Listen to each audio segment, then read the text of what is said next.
Habang wala pang mga official moves is pag-usapan muna natin yung mga nangyayari ngayong off-season. First is mag-a-agree ang kampo ni DeMar DeRozan at ng Sacramento Kings na magkaroon ng buyout. Di nga natin gets kung bakit pinagsama pa ulit sila ni Zach LaVine dyan kahit nakita na natin sa Bulls na hindi nga pwedeng magsama yung dalawa. So, ang franchise is going na to a new direction and walang sense na manatili pa si DeRozan sa team. Dalawang massive contract kasi yung hawak nila with DeMar and Zach.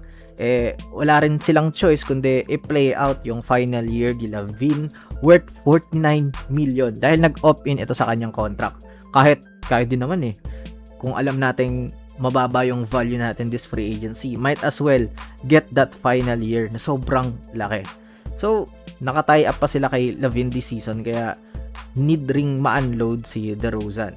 So, is it time to go home with Toronto?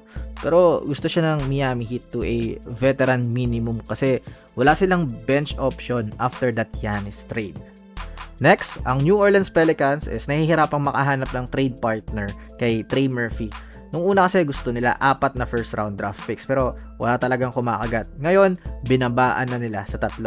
And as the day goes by, mas lalong bumababa yung value ni Murphy kahit alam natin yung quality niya sa loob ng court.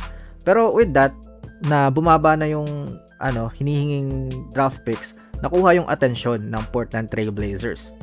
Kakakuha lang nila kay Ja Morant and what a time na mas lalong magpalakas. With Murphy, magkakaroon ka ng versatile forward, can defend, merong consistent shooting, tsaka perfect sa team na puro guards. Ang Blazers, meron silang siyam na first round picks over the next 7 drafts. So, spending 3 of them to lock down a premium 3 and D wing is a no-brainer.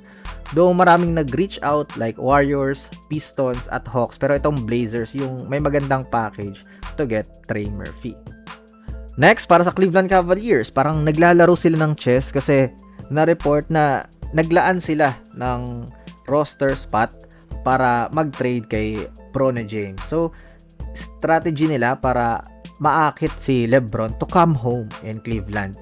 Hanggang ngayon kasi is wala pa ring balita kung saan siya lilipat. 1.45 na yung odds nitong Cavs sa market. Naglagay pa naman ako sa Wizards times 41 if ever.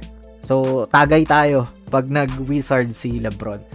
So, the Lakers actually guaranteed Bronny's contract just 1 day before LeBron announced na aalis pala siya. Kaya maraming nga yung nagtaka Baka inantay lang din talaga ni LeBron na may sure ball contract si Bronny bago siya umalis. Nagkaroon ng postseason minutes si Bronny kontra Rockets kaya his value for a trade is a second round draft pick para sa Cavs. Pero kayo ba? Saan kaya pupunta si LeBron James? Next, para sa LA Lakers, in-inform na nila si Rui Hachimura na they will move on from him.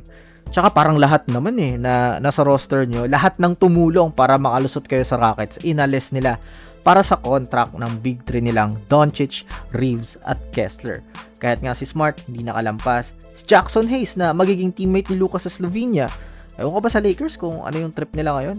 Grabe yung postseason ni Rui, 39 minutes per game, averaging 17 points, tapos 56% sa 3-point distance, and they let him walk away. Trade nga din si Ayton to have some cash. Ang tanong natin, saan kaya pupunta si Rui Hachimura? Marami pang free agents ang wala pang team ngayon kaya abangan natin ang mga susunod na kabanata ng off-season. And that's all for this video.